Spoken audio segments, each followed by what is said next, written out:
You may be seated. Thank you.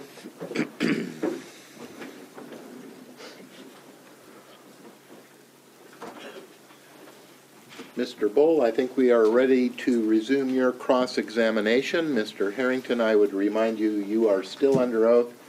Get that mic right up to your mouth, if you would, please. Counsel.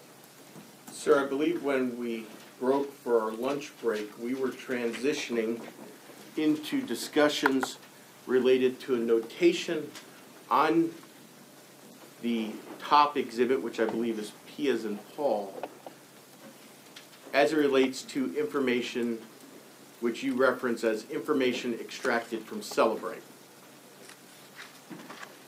Yes, sir, that was a question, and the answer is yes. Okay. And just so we can remind the jury, you're not Celebrate certified, correct? That's correct, yes. And based on the information you revealed, Jason Carter's phone, or the information contained in Celebrate, places, according to you, based on your interpretation of the data, that Jason Carter at 8:42, 13:20, and 21:08 is in the same location on the map. Is that true? No, not according to me.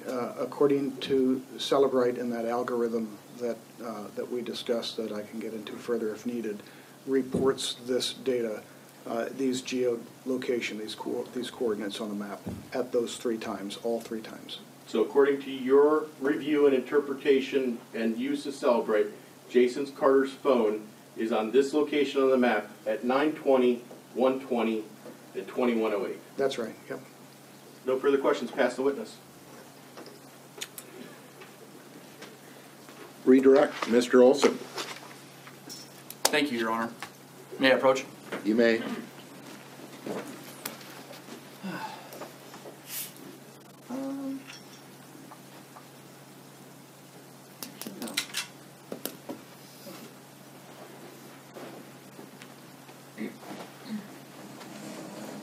For the record, Mr. Harrington, I'm going to ask you to, 1, refer to Exhibit S and then publishing to the jury demonstrative S1.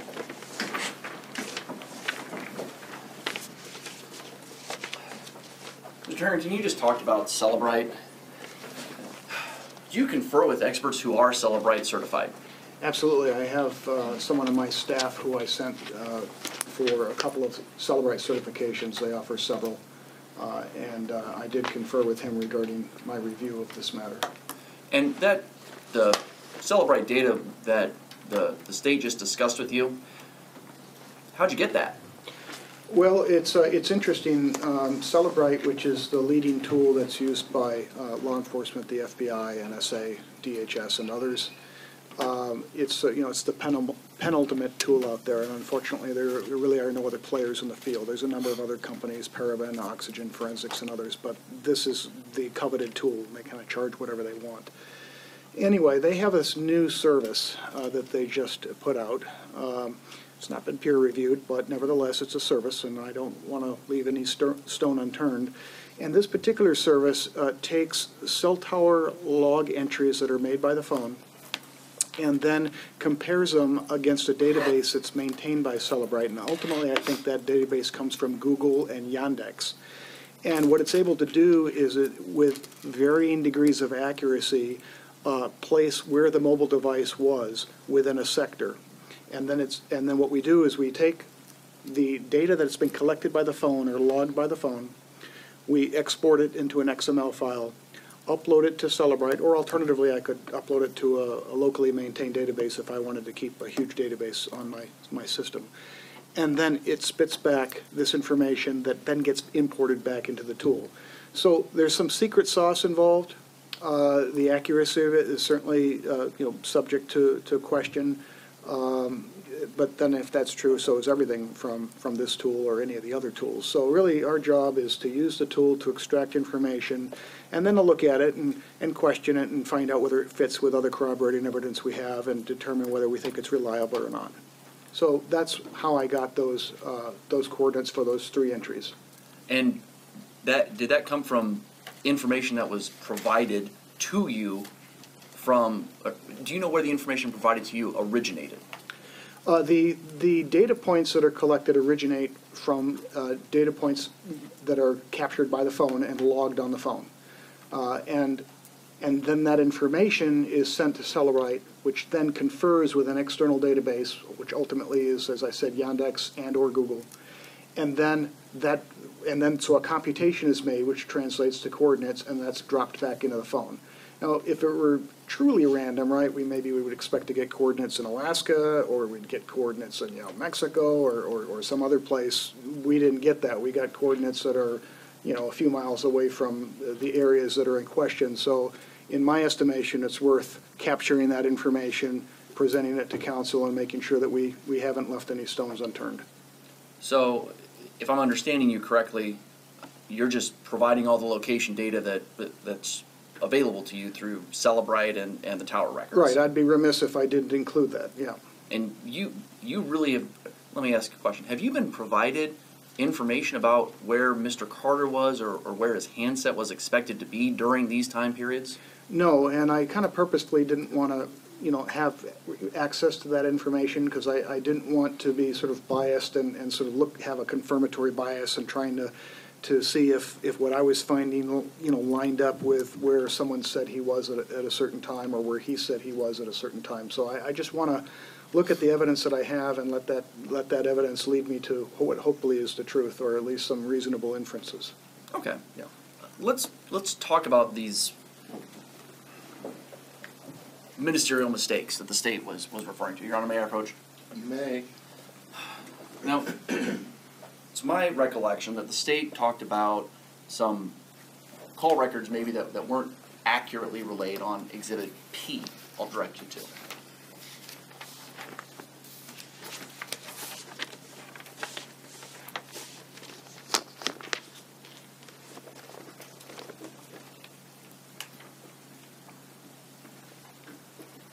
Do you recall from Exhibit P where the state had questions about calls? I don't recall the line items. I do recall that Mr. Bull identified 2 or perhaps 3 of them with a marker on the large demonstrative. Would it help you if you saw that again? Please, yes. For the record, I'm publishing the state's demonstrative on which it drew. I'm going to kind of angle that so that you can see it and the jury. Mr. Harrington, can you see that okay? Yes. Now,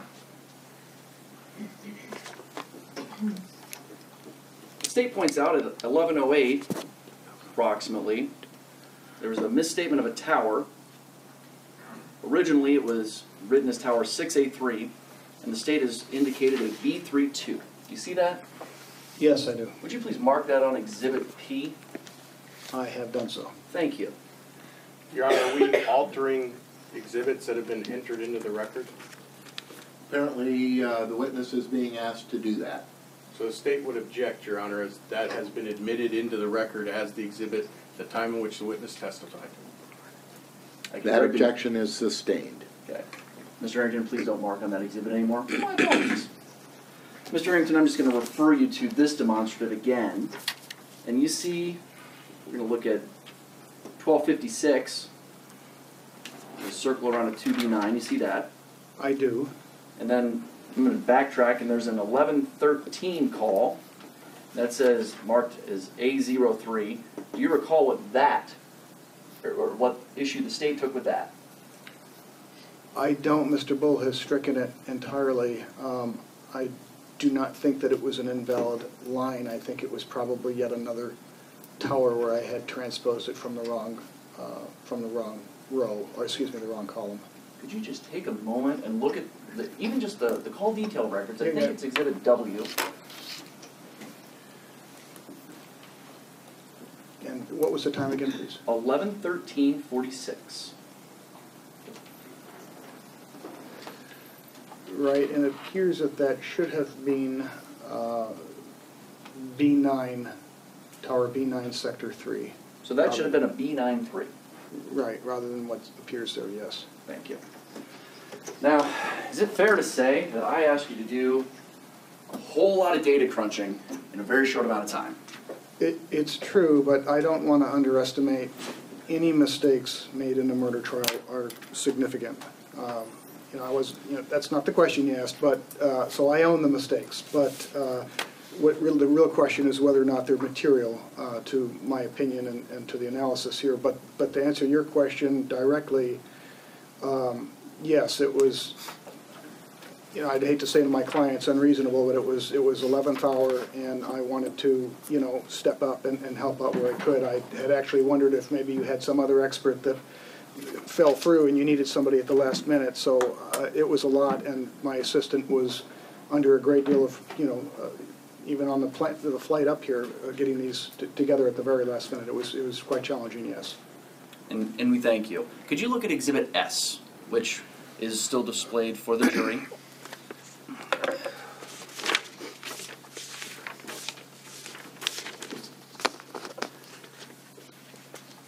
And that's, looking at that, those two calls with incorrect towers, that the tower should have been B32 and B93.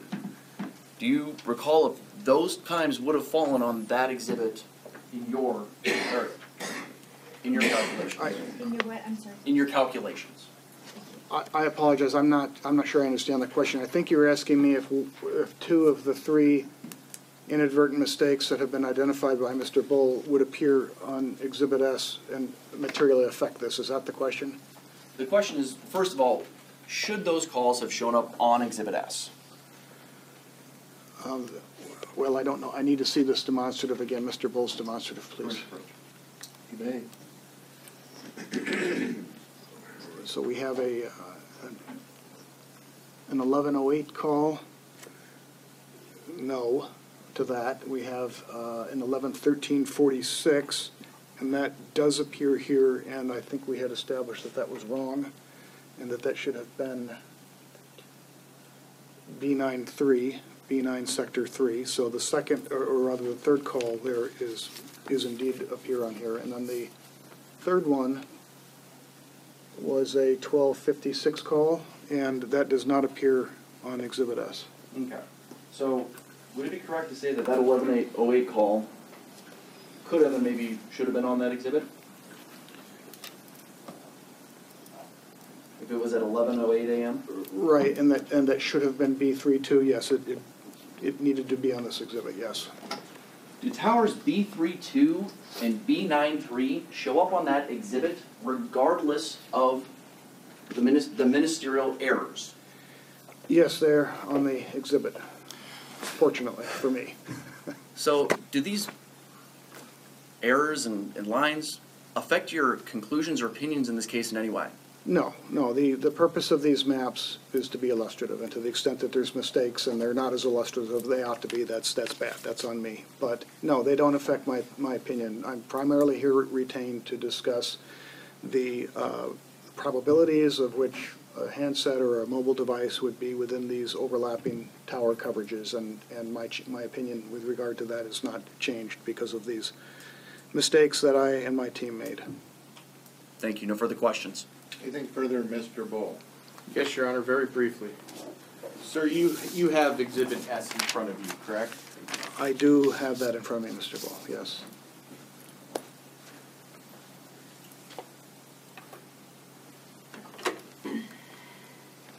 Sir, one of the things that you have to be able to do is recognize the records and understand what it's telling you, right? Yes.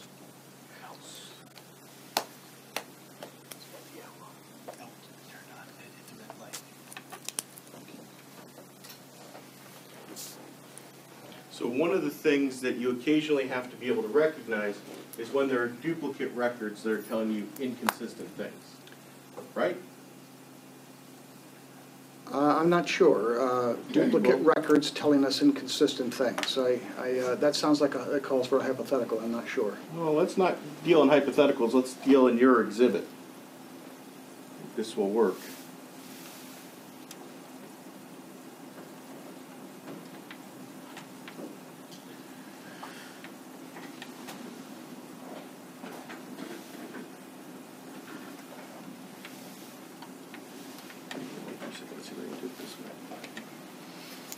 Let me give you a good example.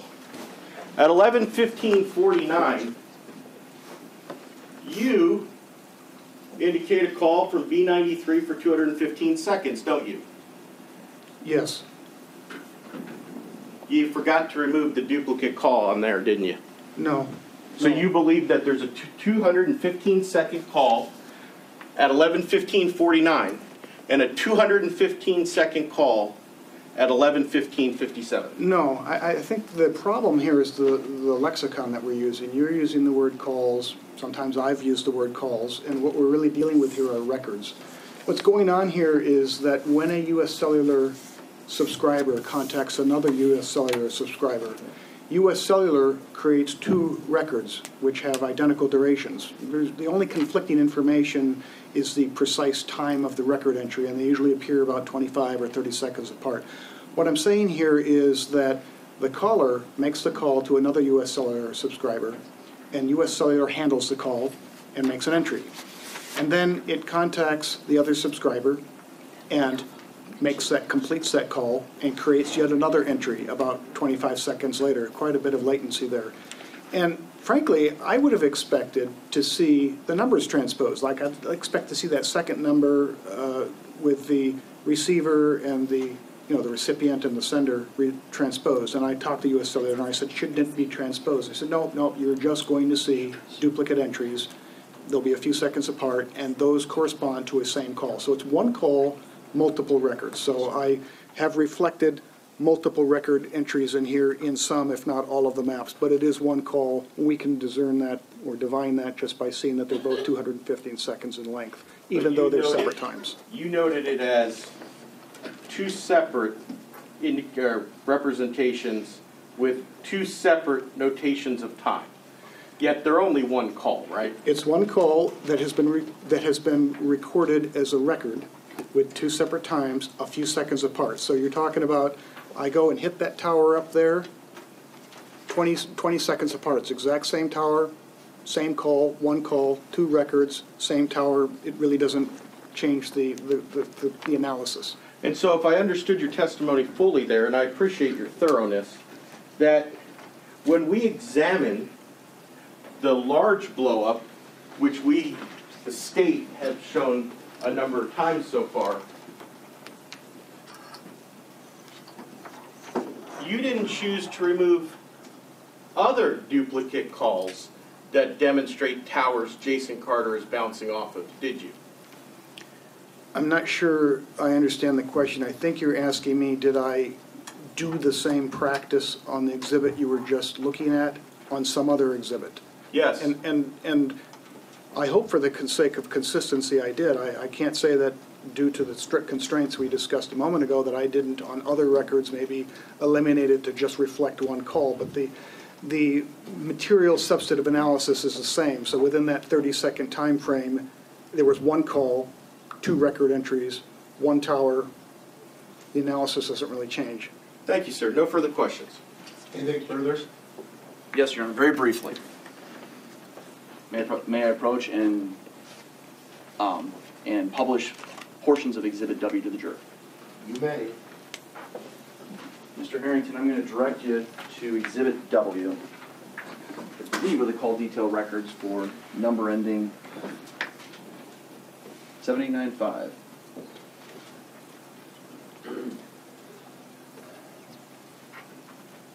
Let me know when you get there. I have the Excel spreadsheet, but I need to make sure it corresponds to what's been marked as whiskey And here. if you look at you can look at the paper page if you wanted to. Okay, yep. Second page, 11:15:49 and 11:15:57.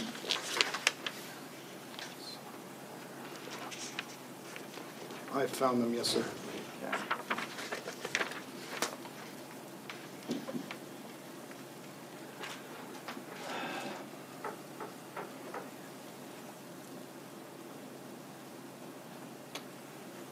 Are these the two entries from which you made those two notations on the map? And they're up here on the screen if you'd like to refer to that. And is the map you're referring to denoted as Exhibit S? I am speaking about Exhibit S, Mr. Harrington.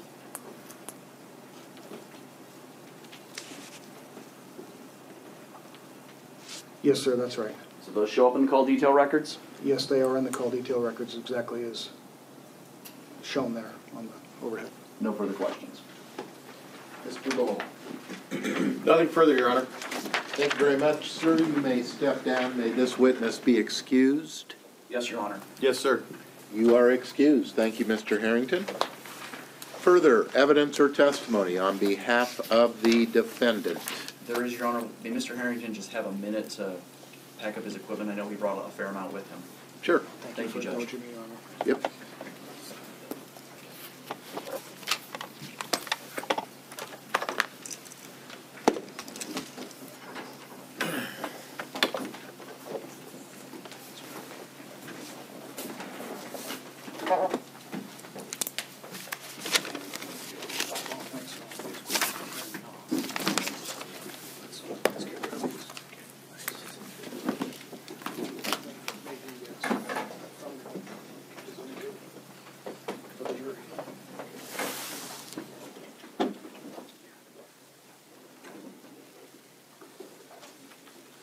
You have to wait till the witness stand clears out.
Thank you, sir. Ms. Branstad, I think now you may call your next witness. The defendant's call is Igor Dobrosavljevic.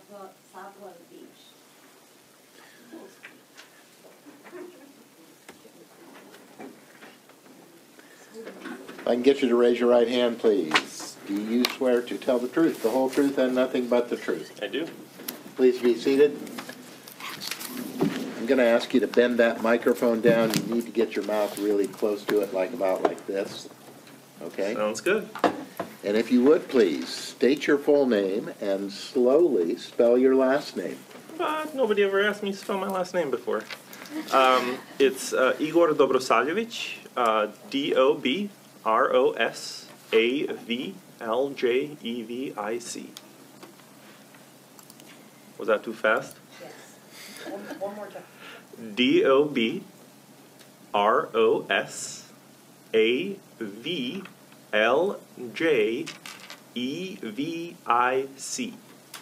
Why don't you spell your first name too? Igor. 30 minutes later. Ms. Branstad. In 25 years, I've never asked a witness, may I call you by your first name? But Absolutely. Everybody you. does. Igor, we'll start. Tell the jury what you do, what your occupation is. I'm an IT consultant. I have a small business in Des Moines, Iowa. We help small businesses navigate technology, essentially, from computers to servers to networks to internet access. And Igor, in front of you, you have some documents. Are those documents that have been provided to you and the same as Exhibit 10? As far as I can tell, yes. What were you asked to do with those documents? Look them over and analyze what they say about a certain account that was created during a certain time period. Now, I'm going to take you through the beginning very quickly. Do these show a Google account for Carter Farms, Iowa? They do. And for Carter Jason 36? Mainly Carter Farms, Iowa. Now, all of the initial pages, do those provide any information as to location or search history for the owner of that account? Really, the only thing that could provide a clue as to location would be the account creation information. That has a single IP address associated with it, signifying what device accepted the license agreement when the account was created. And those don't provide any minute-by-minute location information, do they? Not at all. Or any search history? There's some search history. Actually, that's pretty much the only kind of remarkable part of the whole document. Okay, and I was talking about in the initial pages. Oh, no, not initial, no. Now, if we turn to the last 3 pages of that document, they're numbered pages 1 through 3, is that correct? Correct. And do those go in reverse chronological order, starting May 19th, 2015 through July 7th, 2015? Correct. Newest at the top.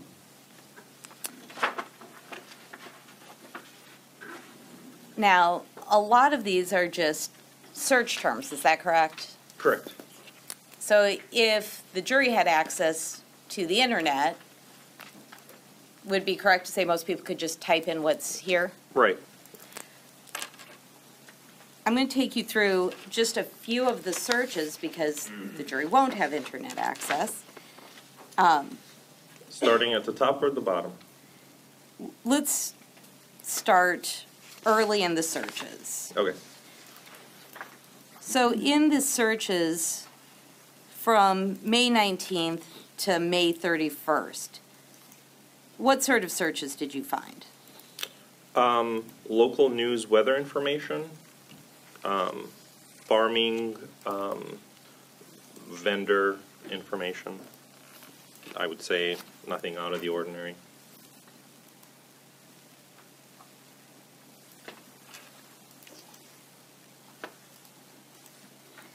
Then going on from the beginning of June through June 18th, did you find anything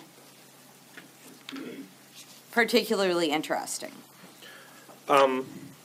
Maybe a couple of searches that without context would raise a question, but otherwise it's the kind of same weather, data, vendor information. Well, so would one of those be a search for Game of Thrones video of lady attacked by lion? 2 of those searches, yes, are that. Did you end up looking at those? I did. I'm a Game of Thrones fan, so when I read that, I had to figure out what that was all about. Did those have any horrific portrayal of someone attacked? It was mostly news sites, but there was, as the internet is the way it is, there was some unrelated animal attack things that the search surfaced, but it's mostly a news article about a woman that worked as an editor on the show Game of Thrones that was mauled by a lion during a vacation, essentially. Additionally, sometime in June, there was a search for a snake in Iowa attacking a catfish. Yep, sure, yeah, I don't... And was that just what it sounds like it was? Yeah, it's just you hear about a snake attacking a catfish and maybe you do a search about it. Now I'm going to take you through the later searches starting after June 19th. right. First of all, were there any searches actually on the date of June 19th, 2015? That's a good question. I don't see any here. After June 19th, 2015, there's a search for Bybee and Davis Funeral Home. Was that what it seemed to be? On the 20th, correct, yeah. And there's a search for a Winchester 37A gun. Correct. What, did you look to see what type of gun that was? It was a single barrel shotgun? It was not a rifle? No.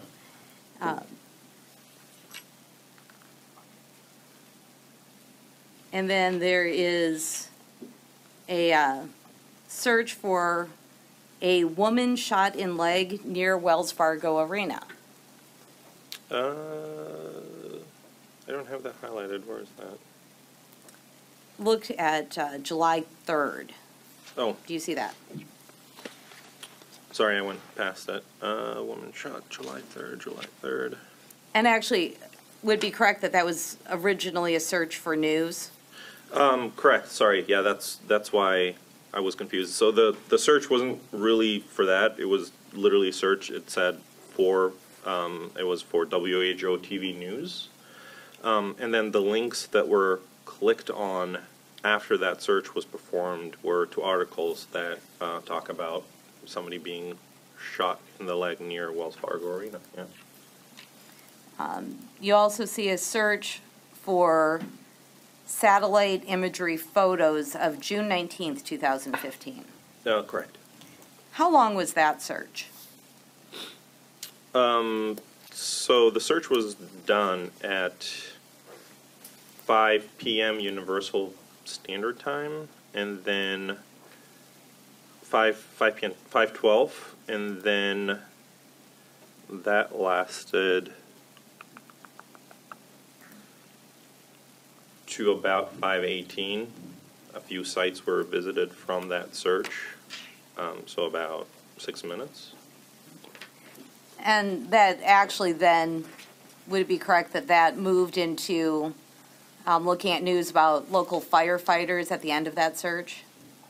Well, local firefighters in Los Angeles? Yes, correct. That'll contain lake fire. Yeah, so that was, so yeah, that lasted, that was at 5:17. So the last, let me see, I'm looking at these. Actually, 2 minutes. So the last search that's related really to anything there was, as far as satellite images are concerned, is 5:14. So 2 minutes really. Do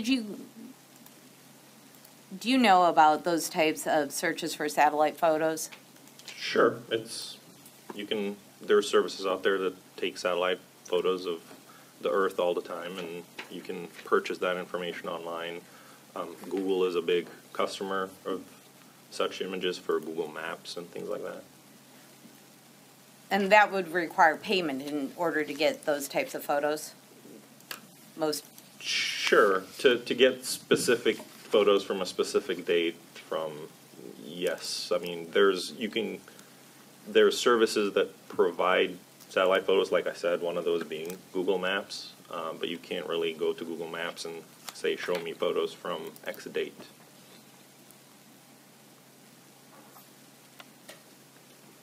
And within all of the searches that are shown in the pages that are numbered 1 through 3 at the end of this document, were there any that you find that weren't exactly what they appear to be on their face? Not really. I mean, there was a search made June 6th that seemed to have been misspelled for a software that was defunct. So, like, he went back and retyped the search, but yeah, there was not, I couldn't deduce anything other than what they are on the page. I have no further questions. Mr. Bowe. Sir, I just want to clarify, on June 21st, there's a search for a firearm. Correct. No further questions. Anything further? No, Your Honor. Thanks, sir. You may step down. May this witness be excused. Yes, Your Honor. From the state's perspective, Absolutely. you are excused, sir. Thank you. Thank you. Further evidence on behalf of the defendant?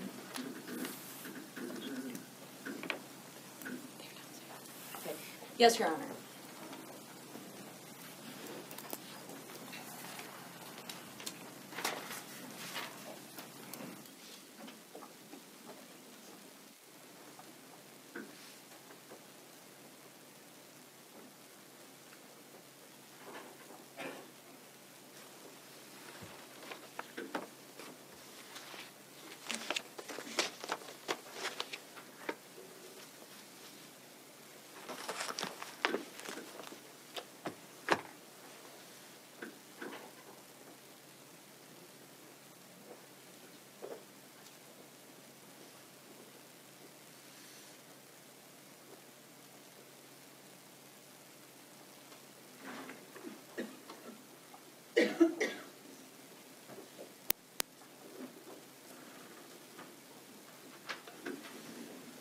Good afternoon. If I can get you to raise your right hand for me, please. Do you swear to tell the truth, the whole truth, and nothing but the truth? I do. Please be seated. I'm going to ask that you speak right into that microphone, have to get your mouth really close to it, and start by stating your full name for the record, spelling your last name. My name is Mark Ludwick, spelled Ludwick. Ms. Branstad.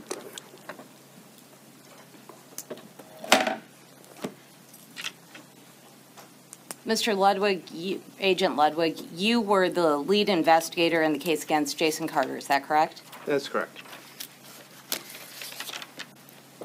We've just heard a lot of testimony about cell towers. You were involved or received testing that found, let me see. Your Honor, may we approach? Yes. You may.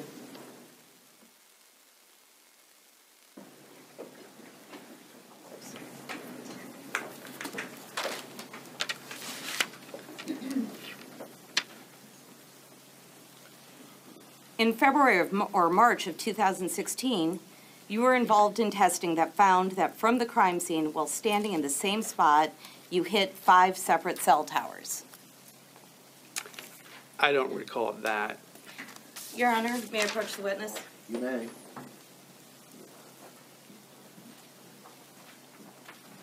I'm handing you an item that's been marked as Exhibit Z. Is this an email from you?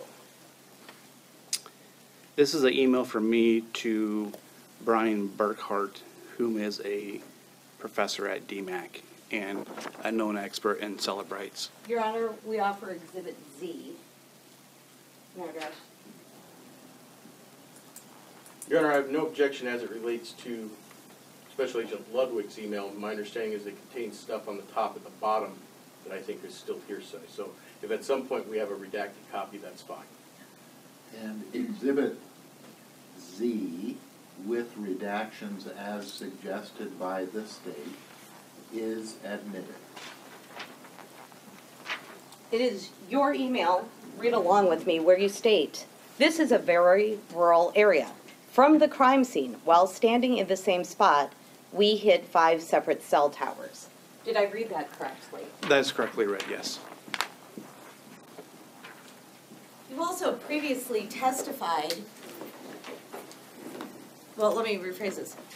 You never checked the cell tower dump for phone numbers for Joe Sedlock, did you? I believe we did. The numbers that we had of Joseph Sedlock that he provided while he was in jail, or multiple different known cell phone numbers of Joseph Sedlock, we did check those cell phone numbers against all the cell phone data that we had at that time. Now, one of the places you would look for cell phone numbers would be in financial affidavits that someone might submit where they write their cell phone number, is that correct?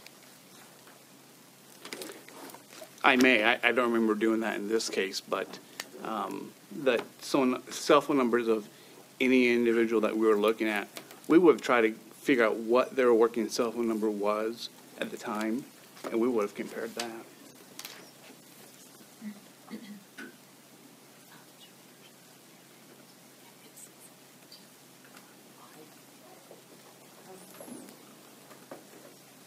May I approach the witness? You may. I'm handing you, just for reference, an item that, is that a financial affidavit for Robert Joseph Sedlock? This looks like a court order filed in, I can't read the county, back in 2014, June 3rd of 2014. And this appears to be a financial affidavit application for appointment of counsel court order dated by, or appears to be signed by an individual named Robert Sedlock, and I've never seen this document before. Okay. Do you see those two phone numbers? I see 563-379-8712, and again, the same number, 563-579-8712. That is a financial affidavit that precedes June 15, 2015, is that correct? Yes, that's correct. And that would be a number that you would expect to check within the cell tower dump, isn't it? If that number would have been provided to me at the time, I definitely would have checked it. Joseph Sedlock had been in and out of the court system and through the Marion County Jail on several occasions. So that probably would have been my primary source of his cell phone number and or his cell phone number that he did tell me what it was.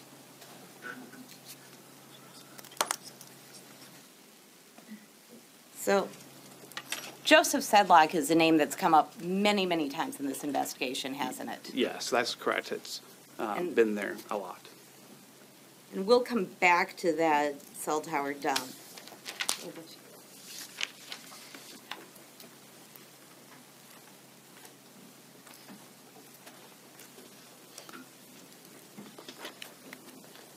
May I approach the witness?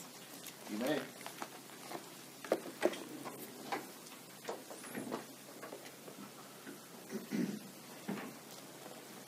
I'm going to hand you a book of exhibits so that you can refer to them as needed. Yes, ma'am.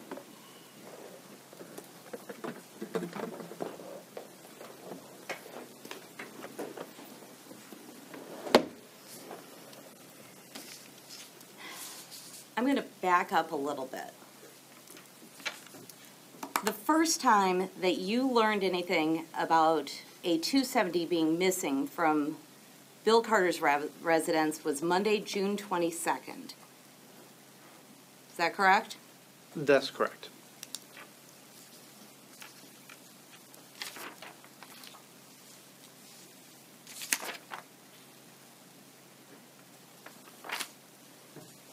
Now, you're aware that there were a number of requests for reports, for audio from the defense. You were involved in a lot of discussions about that, weren't you? Yes, ma'am, I was. In February of 2019, you took a box that had 80 or so discs and drives sealed and put them into evidence at the Marion County Sheriff's Department. Is that correct? On a date back in February this year, there was several evidence I had maintained, digital formatted evidence, and I provided that to the Marion County Sheriff's Office. I don't have access to their evidence, but I provide it through their chain command. Have you since learned that many of those items were missing or mislabeled? I do not know that.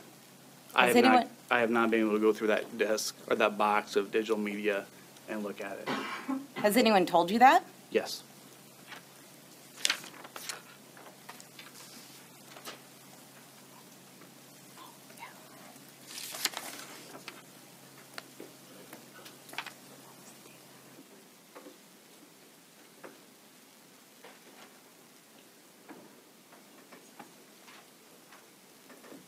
And really, this isn't the first time that there have been questions about transferring data, is it? I don't know what you're referring to. Well, in January of last year, 2018, you were aware that you had audio recordings and CDs that wouldn't copy over. Specifically, I recall some KCCI videos that got corrupted that we had pulled from the web that I don't recall what you're talking about. Well, I'm asking you about, take a look at, under tab 6, at your email from January 16, 2018.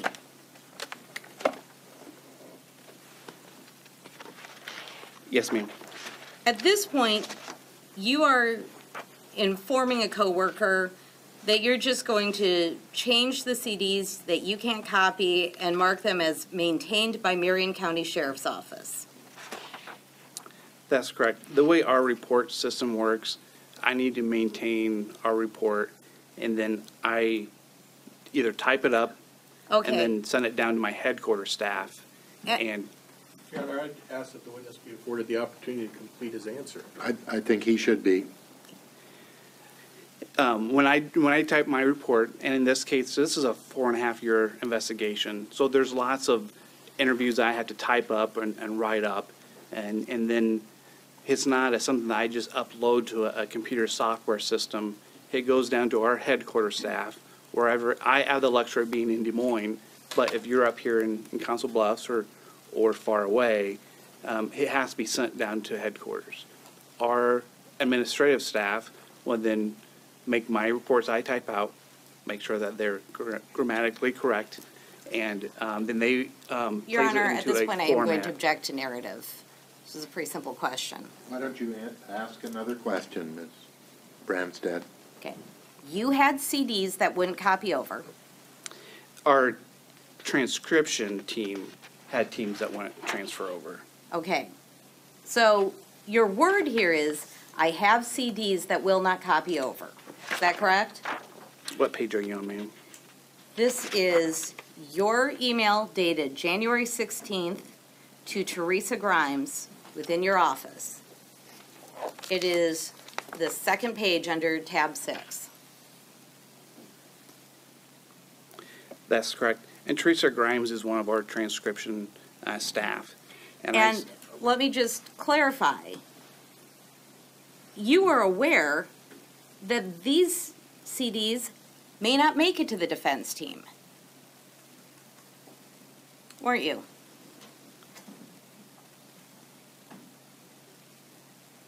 No, those CDs would be in evidence. Okay. That would be maintained by the Marion County Sheriff's Office. So your The words, physical CD or the physical digital. so your words at that time were, it's easier this way, and they have boxes of evidence anyway, so a few CDs won't make a difference. Those were your words, right? That's correct. Those are my words. And they have boxes of evidence was referring to Jason Carter's defense. No, I believe that's referring to the Marion County Sheriff's Office. And a few CDs wouldn't make much difference to them? Yeah, in general cases that we work, we don't maintain our own evidence or the evidence of the case. The local law enforcement agency will maintain custody of the evidence and have to hold on to Your it for Honor, years and years. I would ask that the witness be instructed to answer the questions. Mr. Ludwig, you need to try to limit your response to the question that is asked of you, okay? Yes, Your Honor. Thank you.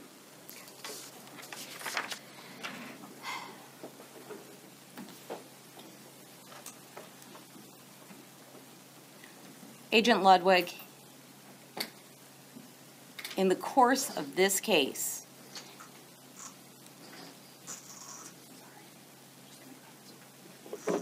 one moment.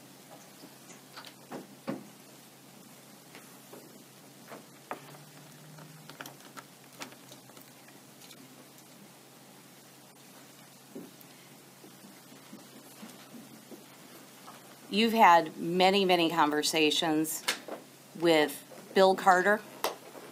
Bill Carter, the father and husband, yes. Over 100, you think? It's hard to guess how many conversations I had with him. Early in the investigation, I had very limited conversations with him, but as the investigation grew on and I felt comfortable and knew that he was not part of the death of his wife, he Again, Your became a Honor, victim. this is non-responsive. My question was over 100. Have you had over 100 conversations with Mr. Carter? You know, I don't know how many conversations I had. Okay, thank you.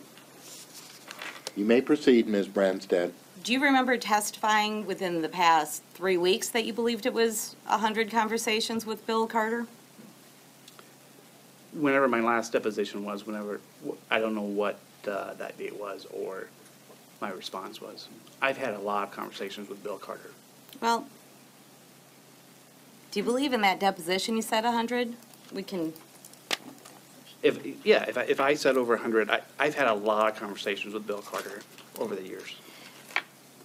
and even early in this investigation, you were talking with Jana, Jason Carter's sister at one point, weren't you? I did conduct an interview with Jana Lane on Monday, June 22nd, 2015. And during that interview, you were attempting to convince Jana Lane that Jason was either responsible or maybe responsible. That was part of your interview, wasn't it? I would disagree with that. That's simply not true.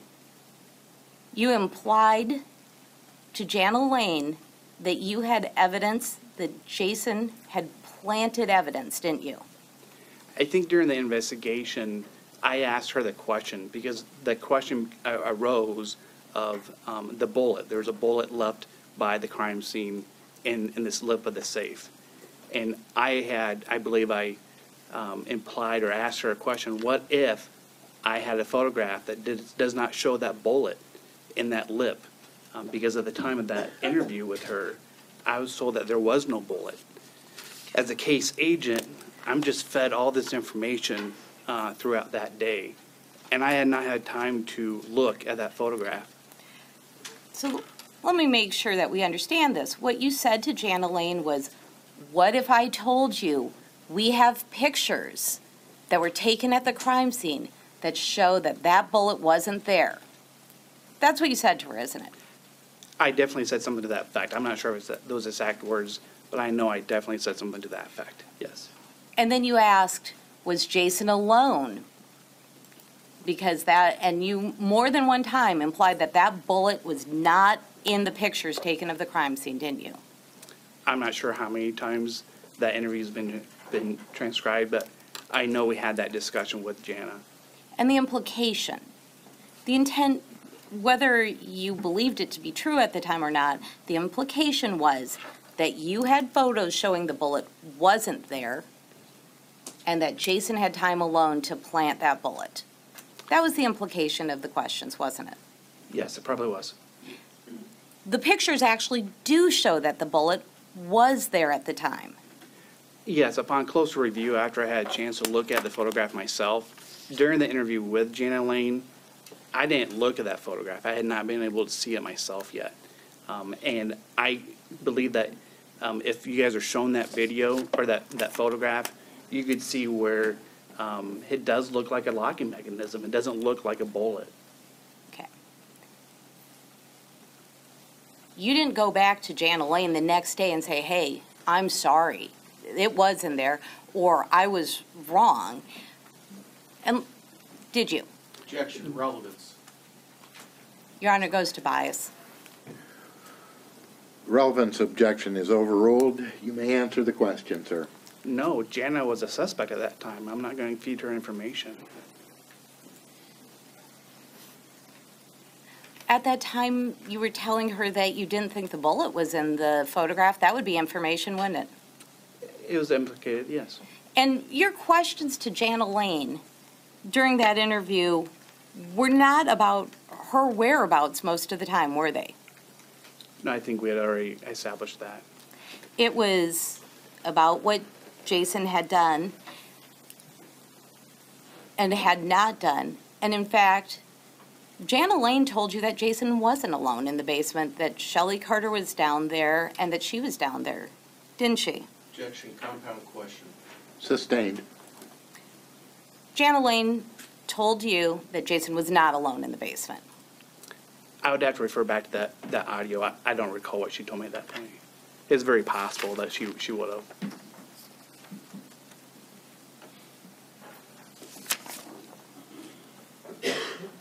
You also have taken steps to get closer with Billy Carter Jr., haven't you? I want to say that's correct, no. Do I feel... Well, would you take a look at... Which email is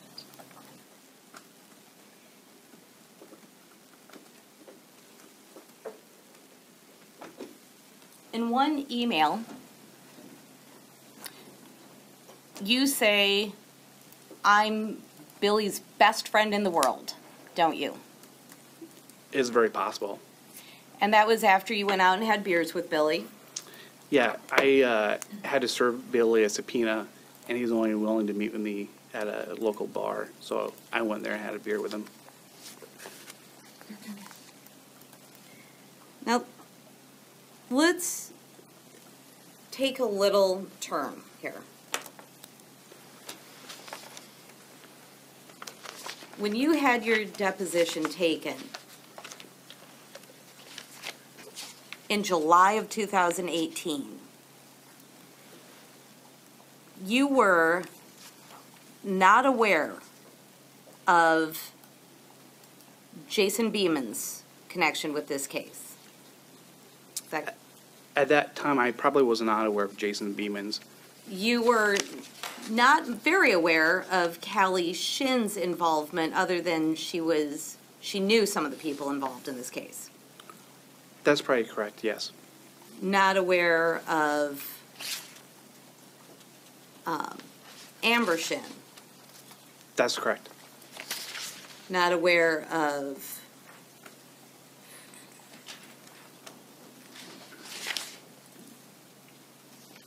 Emily Goulian. I'm not sure at what point that became relevant to me, no. Not aware of Jeremy Morris. I'm not sure at what point, that was prior to the two-day deposition back in June of 2018, but I did become aware of Jason Morris, and I'm not sure at what point I was. And that would be Jeremy Morris? Is that who, I think you just said Jason? Yeah, that's my mistake. Not aware of Brad Calder? I'm not sure at what point I became aware of Brad Calder. Now, let me just sort of go one by one through these. Callie Shin was someone who you had minimal awareness of in July of 2018, correct? If that's what I said in my deposition back in 2018, that would be correct. But Joe Sedlock, in an interview, mentioned Callie Shin's involvement in the murder of Shirley Carter. Objection, hearsay. Do you have a response, Ms. Branstad? Your Honor, this goes to the follow-up. It is not offered for the truth of the matter asserted, but in order to show the investigation done in this matter. Ladies and gentlemen, the defendant in this case contends that the state did not do an adequate job in investigating the death of Shirley Carter. In support of that contention, the defendant is offering into evidence certain statements that were made by witnesses to law enforcement officers during the course of the investigation. You should not consider these witness statements made to law enforcement officers during their investigation to be true. Rather, you may consider these statements only for the purpose of determining whether or not law enforcement officers properly considered and investigated the witness statements in this case. Your Honor, may the state have a standing objection to hearsay on these grounds? You may. The witness may answer the question. Do you recall the question? I do not, Your Honor.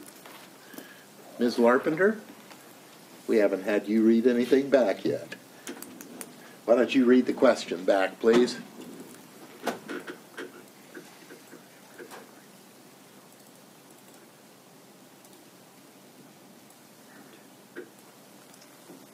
But Joe Sedlock, in an interview, mentioned Callie Shin's involvement in the murder of Shirley Carter. I believe he did. He dropped a lot of names upon us and a lot of individuals that we looked at. Callie Shin's also mentioned by Michelle Daniels, I believe that's probably correct, yes. Kenton Deathrow. I'm sorry? Kenton Deathrow. It's Deathrow. That is one name I do not recall who it is. Come back to that. Shayna Flesher. Very possible. Adam Glover. I believe that Adam Glover does refer to her, yes. Brittany Jans. Yes, that's correct. Taylor Jones. I did not conduct the interview of Taylor Jones, I don't believe, and I don't remember what that interview came out as. Well, all interviews and reports are supposed to come back to you for management of the investigation, aren't they? That's correct. I have hundreds and hundreds of documents and pages of interviews. And we'll come back to what some of these interviews are about, but I just want to make sure. Shane Karras I don't mentions recall what. Callie Shin. I'm sorry? Shane Karras mentions Callie Shin. I don't recall. Okay, just marking the ones you don't recall here. And Charity Roush. I would have to refer back to that interview if you could provide it, but I don't recall that interview itself. It was quite some time ago. May I approach the witness? You may.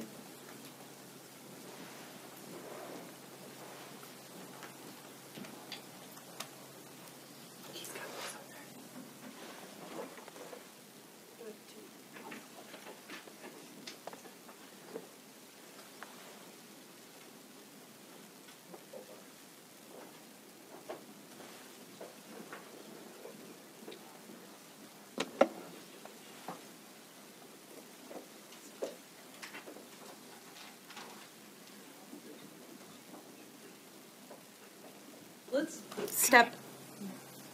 Your Honor, may I approach the witness to help him with the binders? You may.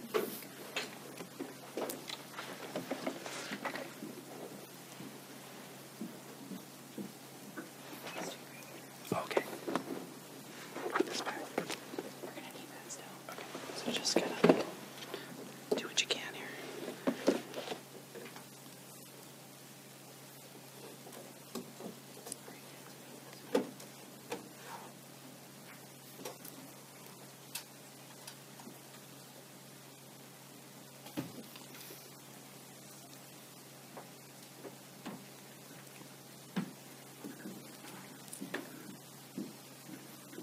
Your Honor, may the record reflect that Special Agent Ludwick now has 3 separate 3-ring binders, all containing police reports in front of him.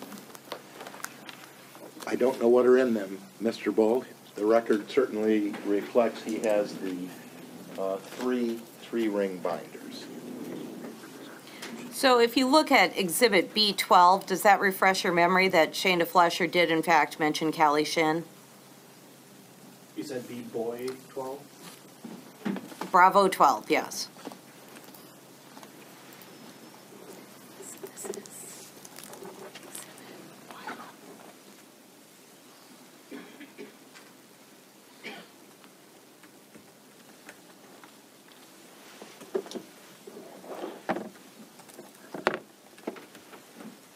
They're not in numerical order, but I am not seeing a B12, Bravo 12. I have a Bravo 10. Your Honor, may I approach? You may.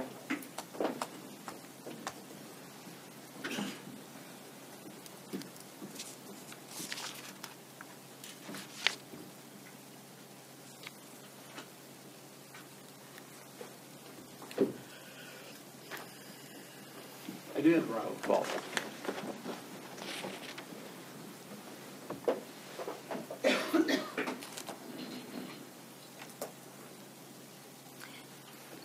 And does that confirm that Shayna Flesher mentioned Callie Shin's name within the investigation?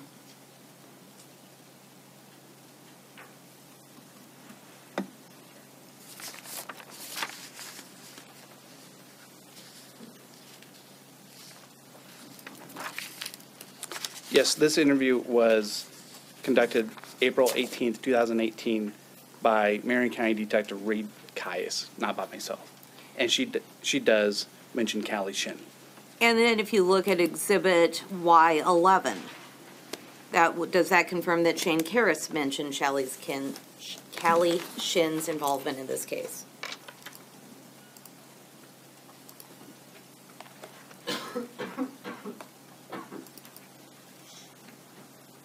Your Honor, for the record, the state would object to the terminology involvement in this case. Her name came up in the investigation. Your objection is noted, Mr. Bull, and overruled.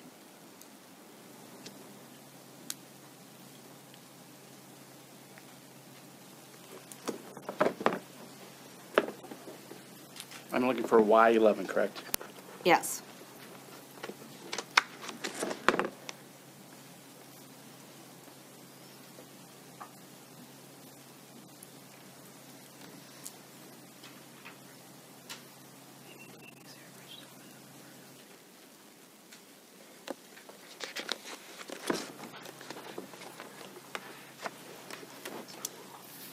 Y11 is a interview of Shane Karras conducted by Reed Caius on June 26, 2018. And Callie Shin's name does come up in the interview, yes. Now, in your interview with Callie Shin in October of 2015, she confirmed that she dated Matt Kamrick. I believe that'd be correct, yes. And she confirmed that her father, Roger Shin, had the 270 4 days ago. What Is that exhibit correct? is my report with Callie? I'm sorry. What exhibit is my report with Callie? So I can Well, reference that. Do you recall that, and if not, we can refer, but do you recall that she confirmed that Roger Shin had a 270? I remember Roger Shin providing us a 270, and I know we got onto that by conducting interviews. What interview I did back in 2015, I don't recall, so I would want to refer back to my report on that. That is Q10.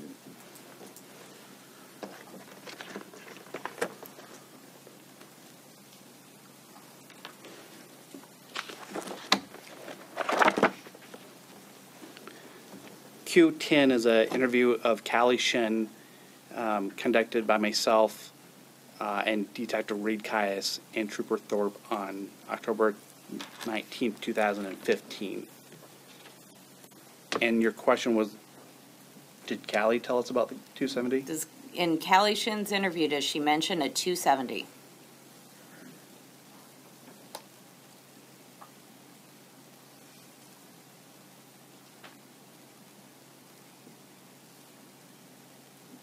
Yes, she does mention a 270. So I'm going to note the name Matt Kamrick. Oh, let me go through one more.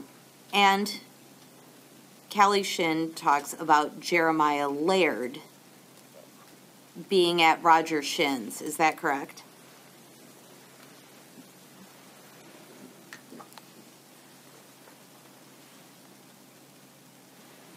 In this interview that we're talking about now, Yes.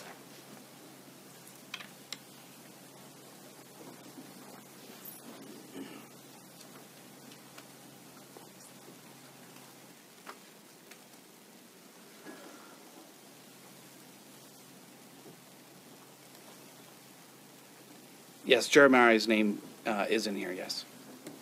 And Matt Camrick and Jeremiah Laird's names both come up many times with regard to the weapon, to allegations about a murder weapon involved in the Carter homicide, don't they? Yes, they do.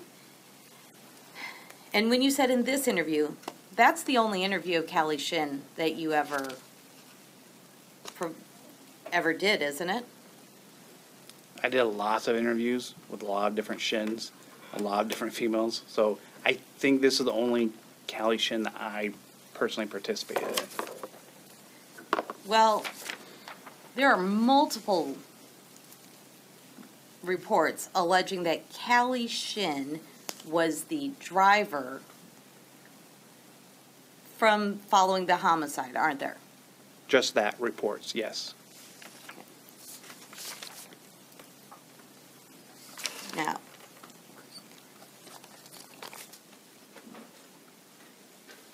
and let's just jump a little bit ahead.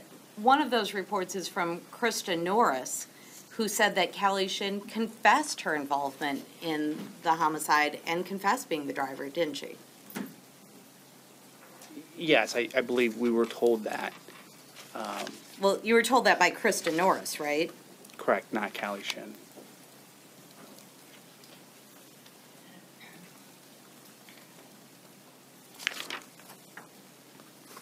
And you never went back and re-interviewed Callie Shin after October of 2015. I believe Detective Kais didn't. I don't believe I did, no. Do you know of another report involving an interview of Callie Shin? I'd have to refer back to, and I refer that back to the report or Detective Kais. I believe she's been spoken to many times and Well, been arrested. if that's the only report in your file, would there be any way for the defense to know if there had been another interview? I believe your private detective spoke to her.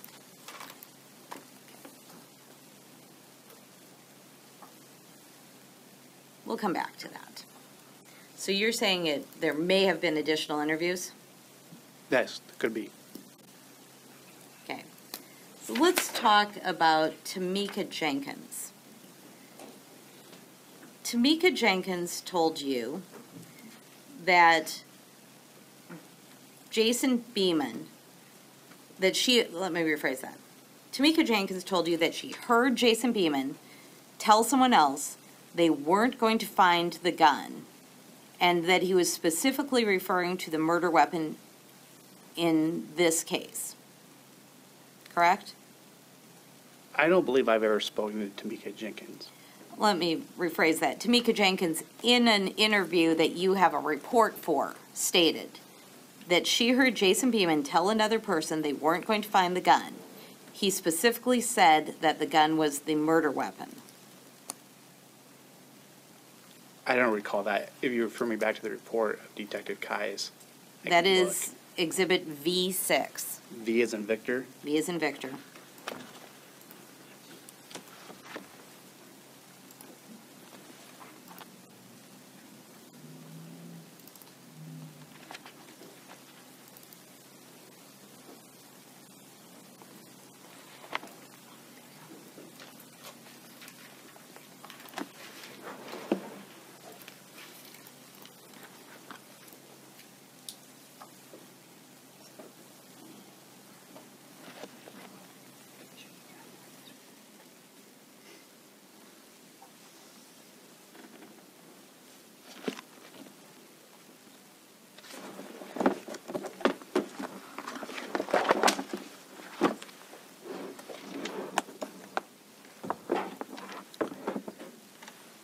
V6. Yeah, V6 is an interview of Tamika Jenkins conducted in 2015 with Detective Reed Kais.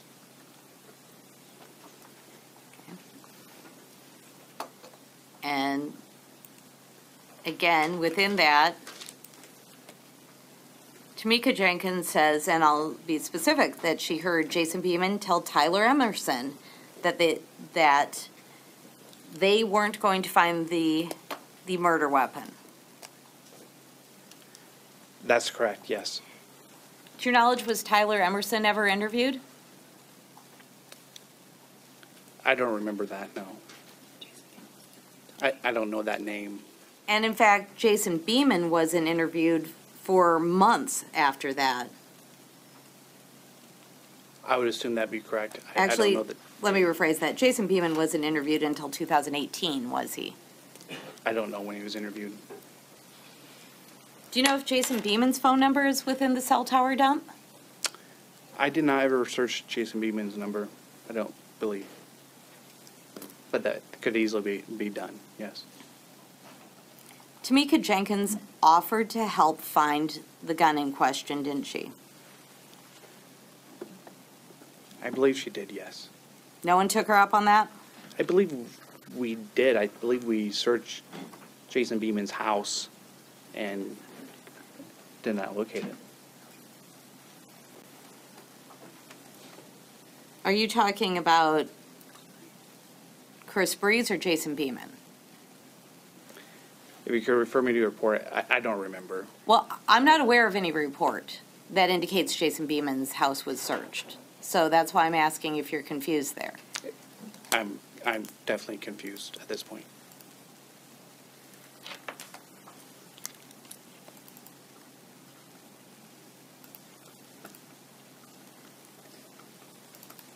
And in fact, Tamika Jenkins did speak with law enforcement again later and said that the gun had been recovered and was referring to the gun recovered from Roger Shin's house. Is that correct?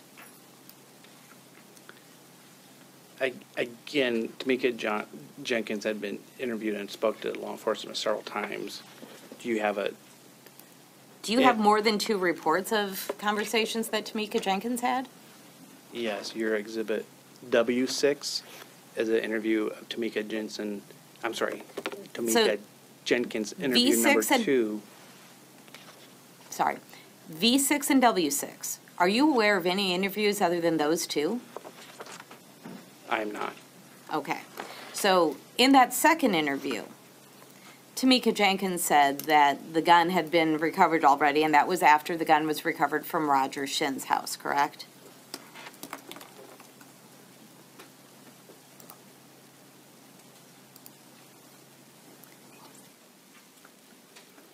Yeah, it states Mrs. Jenkins said her source told law enforcement had recovered one of the guns already. Now, at that time, Tamika Jenkins gave you the name of Emily Gullion and said that Emily Gullion was aware of the discussions involving Jeremiah Laird and John Followell with regard to this case, correct?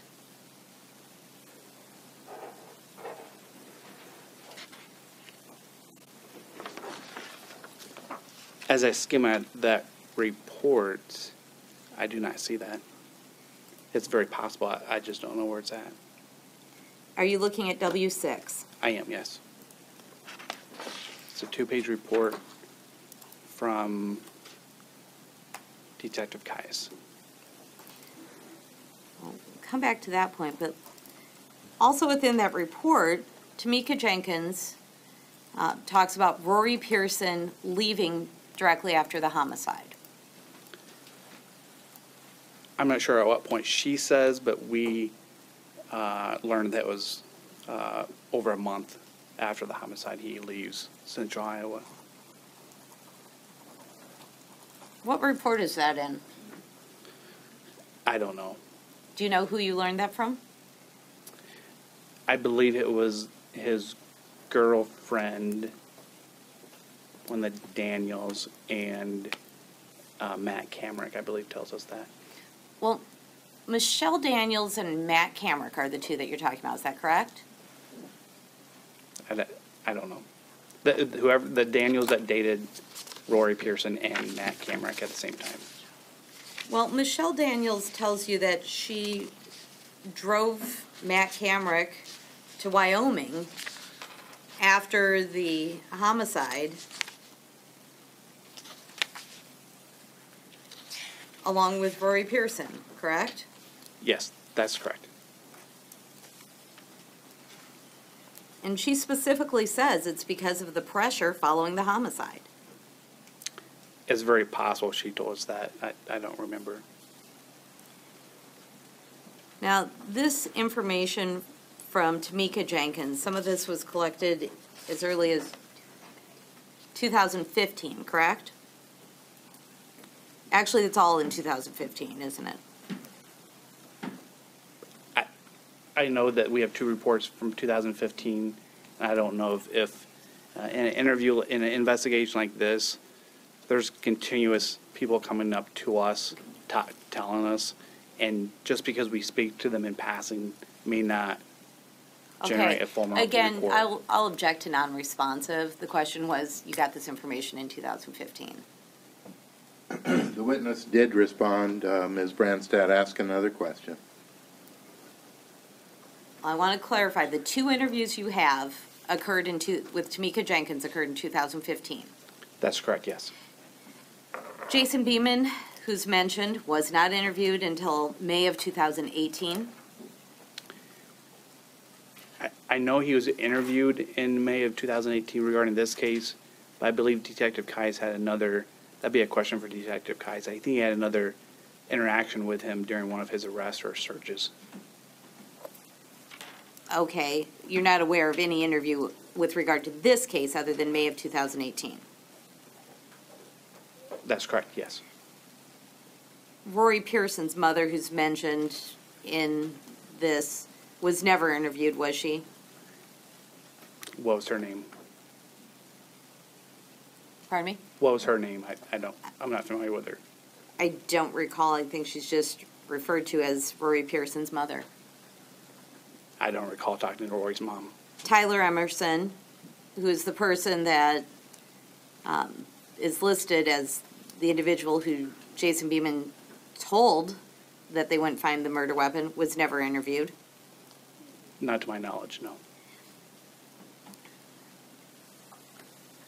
There's also discussion that Jordan Durham, who dated Joel Followell, might know about the things that Tamika Jenkins has said. To me, Jordan Durham wasn't interviewed until January of 2019, was she? We had a very difficult time locating Jordan, so I believe that correct. But she was also in jail at the time at Polk County Jail, and we did obtain her phone calls, and and when you're in jail, all your phone calls are recorded. Oh. Those phone calls were obtained after the defense requested them, correct? I believe that's correct. And yes. that was in 2019, correct? I believe that's correct, yes. So, Jordan Durham's name was brought up many times by many individuals. Yes, ma'am. And she was not interviewed until 2019. I believe that's correct, yes. And as long as we're talking about phone calls, there was at least one allegation that Joel Followell made reference to the murder and his involvement in a jail phone call, wasn't there? That is correct, yes. And those phone calls were not obtained. Joel was in jail at the Marion County Sheriff's Office at the time, and those phone calls were only maintained for a certain period of time. And by the time Joel's name came up to a point that we were concerned, those phone calls were gone, and we could not obtain those. Joel's name came up in 2015. That's correct, yes. And those phone calls were requested again after the defense asked about them, weren't they? I don't remember at what point we requested those, but that's very possible, yes. Emily Gullion was not interviewed until April of 2018. I don't know when she was interviewed, ma'am. Well, most of these interviews occurred after there were questions posed by Jason Carter's defense attorneys about what happened. That's correct, yes.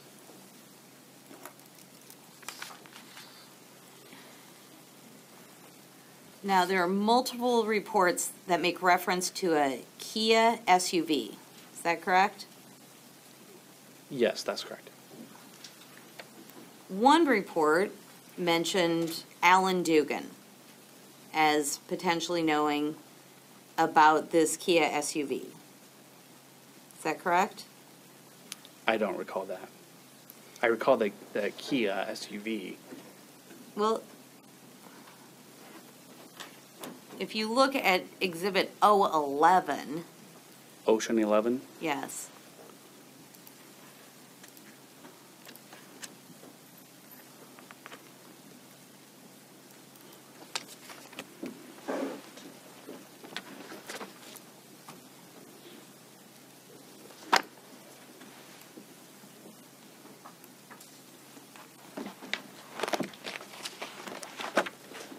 Yes, ma'am.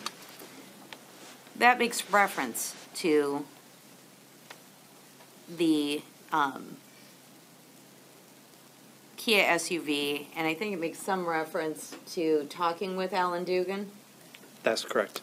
There's no report or audio recording of the conversation with Alan Dugan, is there? The interview with Mr. Dugan was conducted by Reed Caius, not myself, and I do not know if that audio was recorded, or that interview was recorded. Do you have a report of that interview? I would have to refer back to my report. I'm assuming I do since you have it.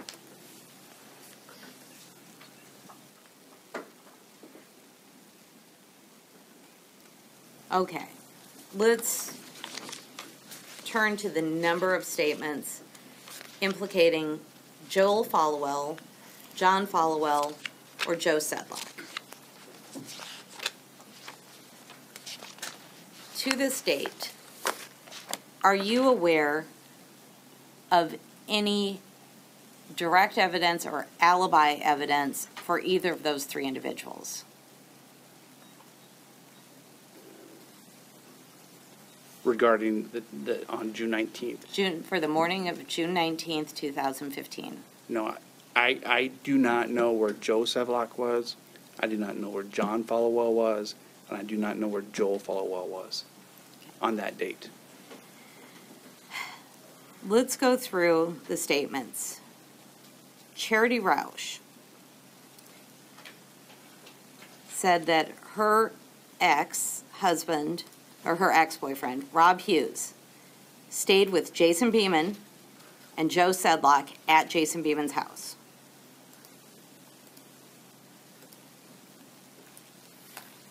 Correct? I believe that's correct, yes. And she said that Sedlock told her that he committed the homicide. At the time, she called it gibberish, but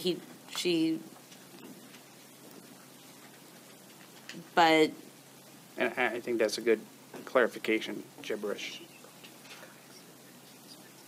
let me rephrase that. Deputy Kais asked her if it was gibberish, but she said clearly that Joe Sedlock told her that he committed the homicide. Correct? I don't know what report are you on and with who? K9. K9.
K9 is an interview of Charity Roush by Detective Reed Caius. And And I'm sorry, what was the question? and the interview was that Roush said that Sedlock told her that he committed the homicide. Yes, I believe that's correct. He told her that there were two other people involved, that it was Joel Followell and John Followell. I mean, sorry, she said, so let me make this much clearer. Charity Roush said that Joe Sedlock said that John and Joel Followell were also involved. I believe that's correct, but let me read this real quick. 'Cause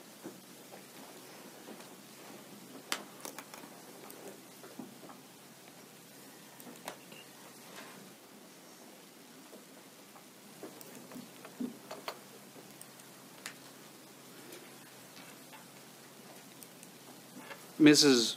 Roush stated that Mr. Sedlock told her that two other people were involved.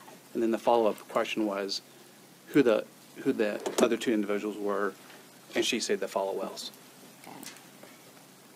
She also stated that Callie Shin drove them and was waiting down the road for them. I recall that to be correct, yes. Joe Sedlock said they were supposed to be getting medication that was coming in the mail, but something went wrong. That was one of the stories that we heard over and over, yes. And you heard that from Charity Roush? I Also. didn't hear it, but I believe Detective Kais did, yes. Charity Roush said that Joel got startled and the gun went off accidentally, but that Joe Sedlock went back and fired a shot to kill the woman.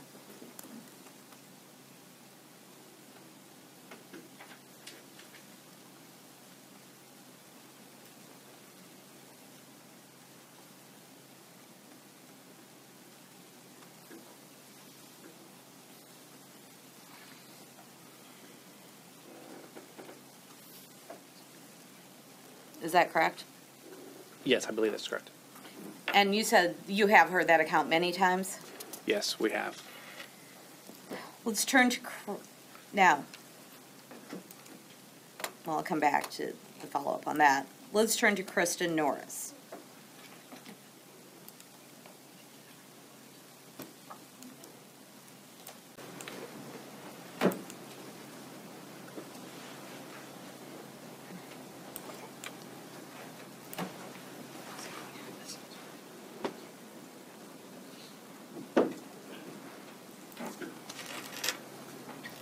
Kristen Norris said that Nicole Sedlock told her that her husband was involved in the murder and that she helped cover the murder up. Yes, that's correct. Have you looked to see if Nicole Sedlock's phone number is within the cell tower dump? We have, yes. And it is in there, isn't it? It is in there, but it's not on the sector that covers a crime scene. It's on the sector that covers Attica, which is a small community in Marion County, and she is receiving the phone call. So she's not in the sector that covers the crime scene. Well, it's off the same tower, but a different azimuth, as we've been discussing in the multiple reports about cell tower coverage, isn't it? Yeah, her cell phone is clearly on the cell phone tower, yes. Okay. But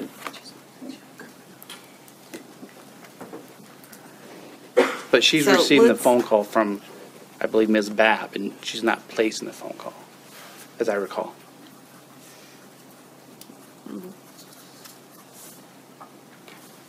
So she's receiving a call from someone in the area. And is that correct?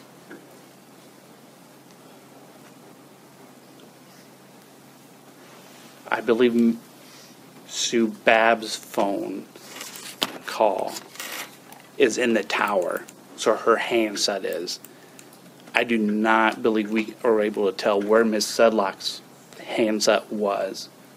And just to clarify, well, there are two things there, but it's Sue Dabb that you're talking about? Yes, that's correct. Now, since we mentioned that Kristen Norris said that she was told directly by Nicole Sedlock that Nicole helped her husband cover up the murder, a follow-up interview was conducted on Sunday, this past Sunday, March 17th, 2019, with Angela Johnson. That's correct. We want to be sure we have this right. Well, Angela Johnson says that Nicole Sedlock told her the same thing, that Joe Sedlock was involved in the murder. I'm not aware of Ms. Johnson, what that interview took place as. Have you read the report? I have not. Did you talk with Detective Kais about it? Actually, not about that, other than ensure that it got done. We identified that something that we want to make sure we have this right, so I instructed him to please give her a call. Did you have lunch with Detective Kais on Monday, March 18th, 2019? Yes, we did.